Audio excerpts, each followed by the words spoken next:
Hi friends, welcome to జోష్ kitchen. ఈరోజు మనం చేయబోయే రెసిపీ కొబ్బరి పలావ్. ఇది చాలా బాగుంటుంది, సాఫ్ట్గా, ఎంత తిన్నా తినాలి అనిపిస్తుంది. ఈజీగా ఇంగ్రీడియంట్స్ అన్నీ కటింగ్ చేసి ఉన్నాయి అంటే మనకి ఈజీగా మనం తయారు చేసేసుకునే రెసిపీ. దీన్ని మనం రైతాతోనైనా పొటాటో కుర్మాతోనైనా ఎటువంటి గ్రేవీ కర్రీస్తోనైనా కానీ ఈ కొబ్బరి పలావ్ బాగుంటుంది. మీరు కూడా తప్పకుండా ట్రై చేయండి. చాలా టేస్టీ అయిన కొబ్బరి పలావ్ మీరు కూడా తప్పకుండా ట్రై చేస్తారు కదా. ఇప్పుడు దీన్ని ఎలా తయారు చేయాలో చూద్దాం. ముందుగా కొబ్బరి పలావ్కి మనం కొబ్బరిని మిక్సీ కొట్టుకొని ఇట్లా కొబ్బరి పాలని తీయాలి. మనం గ్లాస్ రైస్ అయితే 2 గ్లాసుల కొబ్బరి పాలు తీయాలి. అందుకు మీరు వేసే రైస్ని బట్టి గ్లాసుకి 2 గ్లాసులు అన్న విధంగా మీరు పాలని రెడీ చేసుకోవాలి. చూసారు కదా, ఇలా పాలన్నింటినీ ఇలా మనం తీసి పక్కన పెట్టుకుందాం. స్టవ్ ఆన్ చేసి దానిలో 2 స్పూన్స్ నెయ్యి, 2 స్పూన్స్ ఆయిల్ వేసుకుందాం.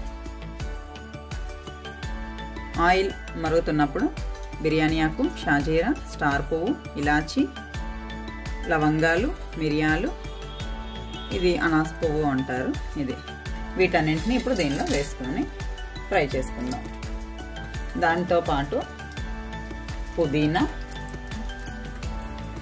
కాస్త కొత్తిమీర కూడా వేసి మనం కాస్త ఫ్రై చేసి ఇప్పుడు దీనిలో ఆనియన్స్, పచ్చిమిర్చి, పలావ్ కదా మనం కొంచెం అంటే మరీ గరం మసాలా పౌడర్స్ ఏమీ వాడకుండా ఓన్లీ హోల్ గరం మసాలానే వాడుకుందాం. కంప్లీట్గా వేసామంటే కలర్ మారుతుంది. కొబ్బరి కాబట్టి కొంచెం వైట్ షేడ్లా ఉంటుంది, బాగుంటుంది. ఇప్పుడు దీనిలో అల్లం వెల్లుల్లి పేస్ట్ని వేసి కాసేపు ఫ్రై చేసుకుందాం. చూసారు కదా ఎలా ఫ్రై అయ్యాయి. ఇప్పుడు దీనిలో 1 టమాటా, ఎక్కువ వేయద్దు, 1 టమాటా, చిన్న క్యారెట్, కాస్త గ్రీన్ పీస్, వీటన్నింటినీ పచ్చివాసన పోయినంత వరకు ఫ్రై చేసుకుందాం. దీనిలో రుచికి తగినంత సాల్ట్ వేసి కాసేపు ఫ్రై చేసుకుందాం. ఇప్పుడు దీనిలో కొంచెం జీడిపప్పులు కూడా వేసి మనం ఫ్రై చేసుకుందాం. అన్నీ బాగా ఫ్రై అయ్యాయి కదా. ఇప్పుడు గ్లాస్ రైస్ కాబట్టి 2 గ్లాసుల కొబ్బరి పాలు వేసుకుందాం. మనం ఆల్రెడీ మిక్సీ కొట్టుకున్నప్పుడు కొంచెం కొబ్బరి తురుముని పక్కన పెట్టుకోవాలి. ఎందుకంటే మనం కంప్లీట్గా పాలు వేసాము. ఇది ఇలా వేసాము అనుకోండి, మనకి అక్కడక్కడ పంట కింద తగులుతూ చాలా రుచిగా ఉంటుందన్నమాట ఈ కొబ్బరి పలావ్ అన్నది. ఎక్కువ వేసుకోకూడదు, కొంచెం ఎగట వస్తుంది. కొంచెం అలా వేసుకుంటే మనకి బాగుంటుంది. చూసారు కదా పాలు ఎట్లా మరుగుతున్నాయో. ఇప్పుడు మనం వడకట్టుకున్న ఈ బాస్మతి రైస్ని దీనిలో వేసుకుందాం. వేసి ఒక్కసారిగా కలిపి చెక్ చేసుకోండి సాల్ట్ సరిపోయిందా లేదా అని. సరిపోయింది అంటే మూత పెట్టి 2 విజిల్సే ఉంచాలి, ఎక్కువ ఉంచద్దు. ఎందుకంటే బాస్మతి రైస్ కదా. మీరు పొరపాటున కనుక విజిల్ ఎక్కువ అయ్యింది అంటే మాత్రం రైస్ అన్నది ముద్దయిపోతుంది, మీకు అస్సలు పొడి పొడిగా రాదు. అందుకు మీరు 2 విజిల్సే ఉంచాలి. అప్పుడే మనకి పర్ఫెక్ట్ కొబ్బరి పలావ్ అన్నది రెడీ అవుతుంది. ఇప్పుడు దీన్ని మూత పెట్టి 2 విజిల్స్ వచ్చినంత వరకు మనం పెట్టుకుందాం.